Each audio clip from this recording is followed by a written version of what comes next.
Do you know how to be a man? I don't seem like a man. What is happening? What is wrong? And I was 33 years old at the time. Now, I was successful. I was a millionaire. I had a great physique, all right? I had accomplished a lot of things in life, but I still didn't feel like a man.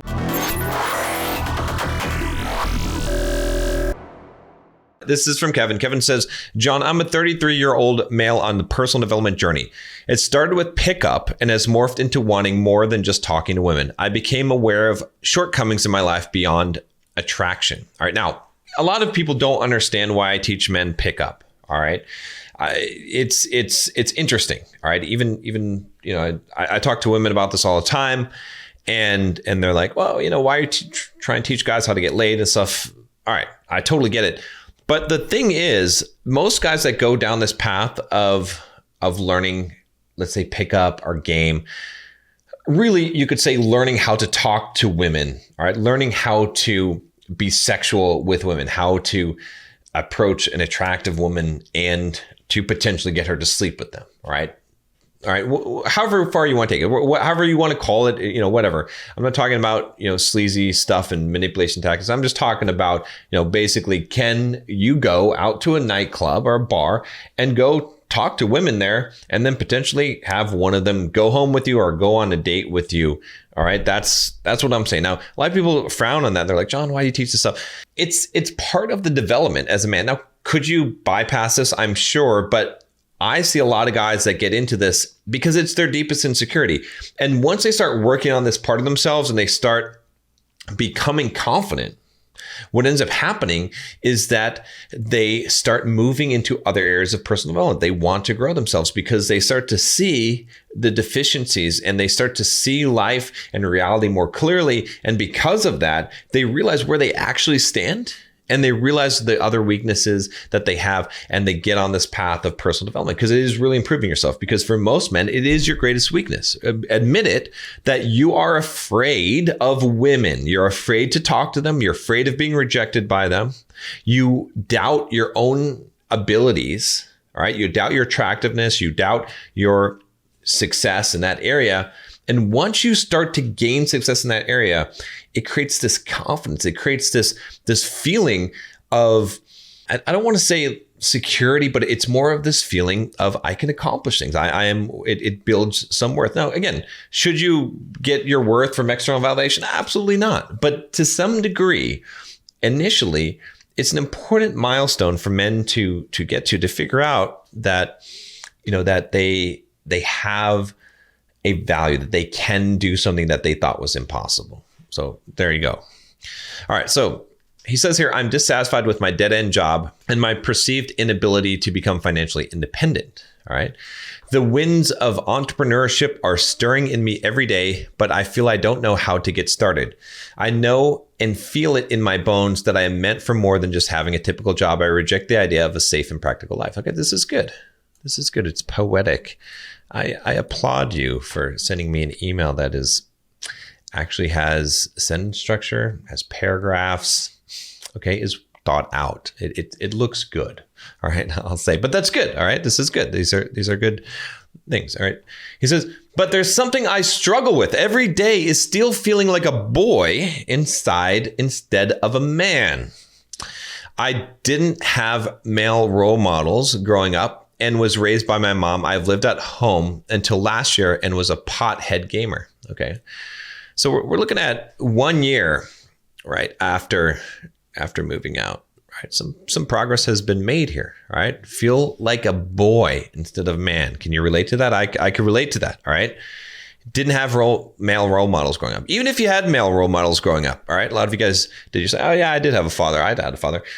But it's different. It's different than what it was. Okay. That's not even enough today. It wasn't even enough back in the day. When you look at the tribal days of becoming a man, you had male role models, but you still had to go through some kind of a rite of initiation, some rites of passage to become a man.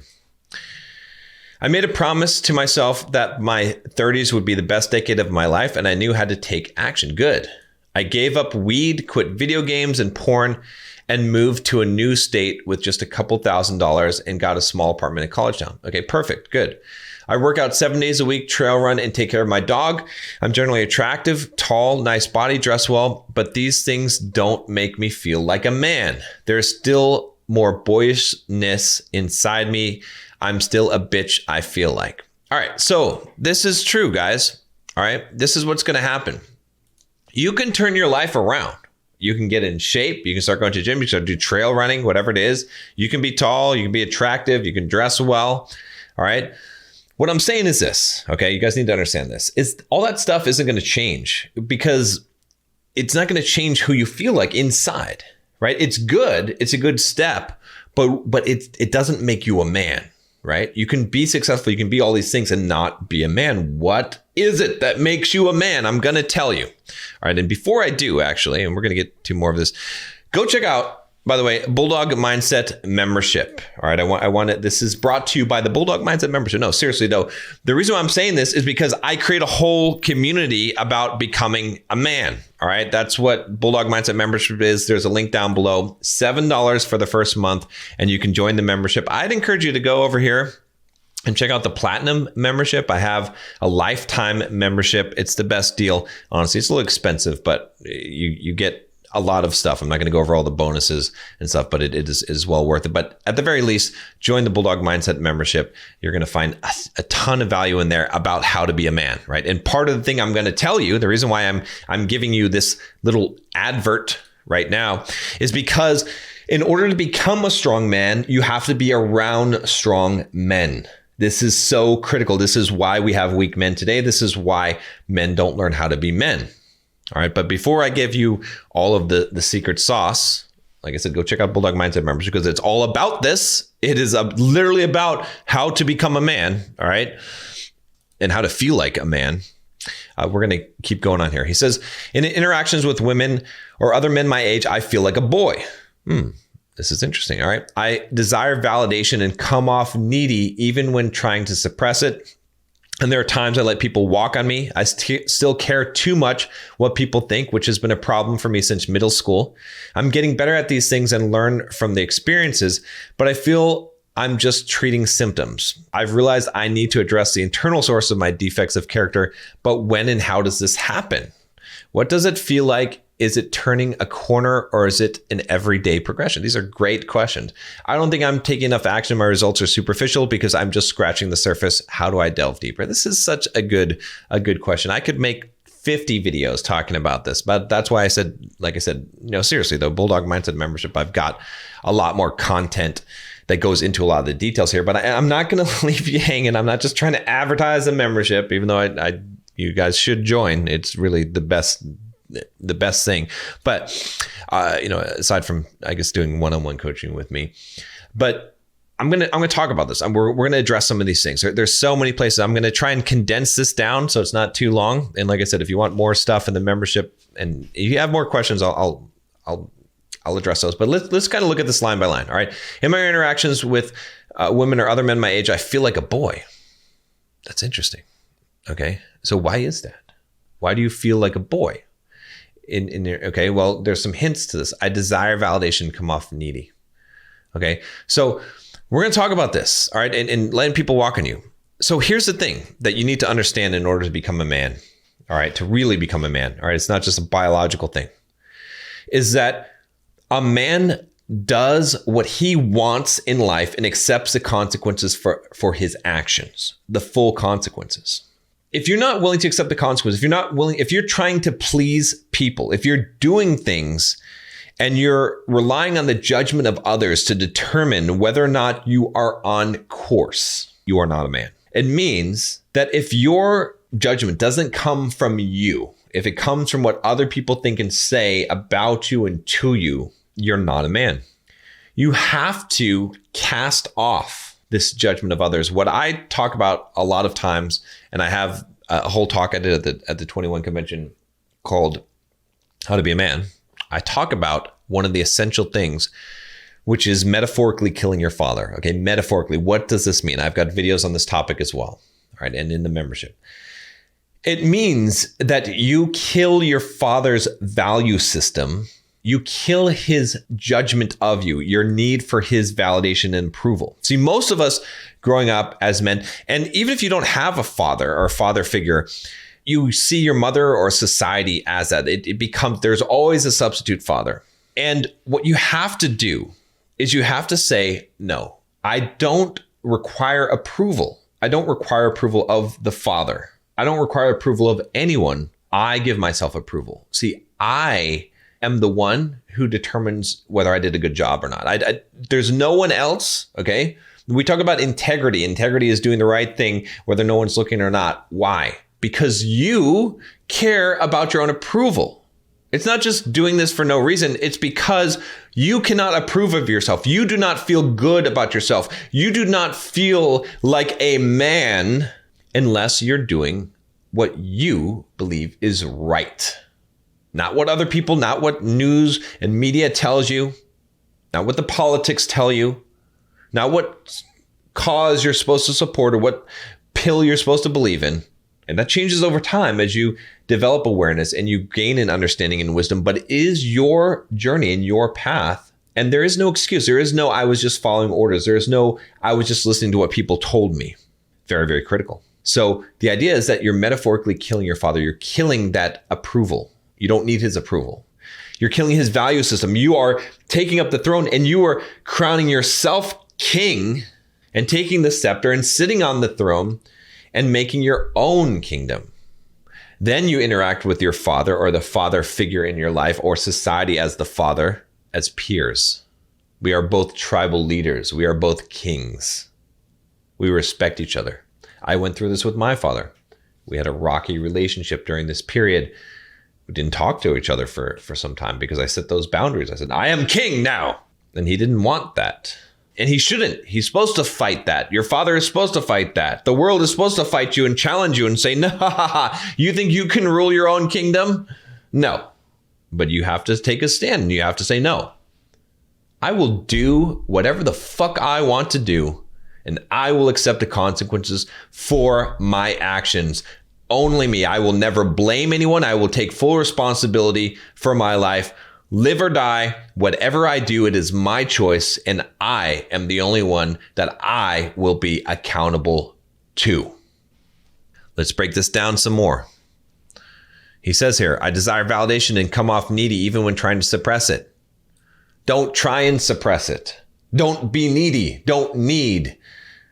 Okay, how do you do that? You become self-reliant, self-sufficient, self-reliant on your own judgment, just like we talked about.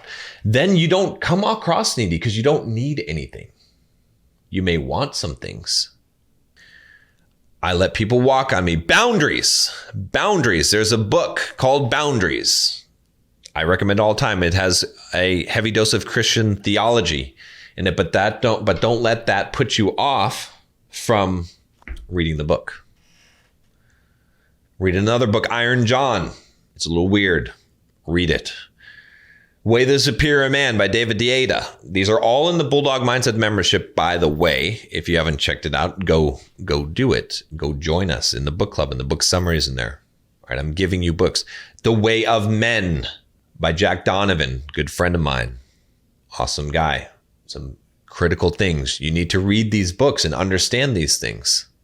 You can't let people walk on you.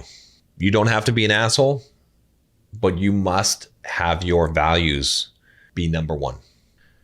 I'm getting better at these things and learn from experience, but I feel like I'm just treating the symptoms. Yes. Okay. What I need to address is the internal source of my defects of character. And how does this happen?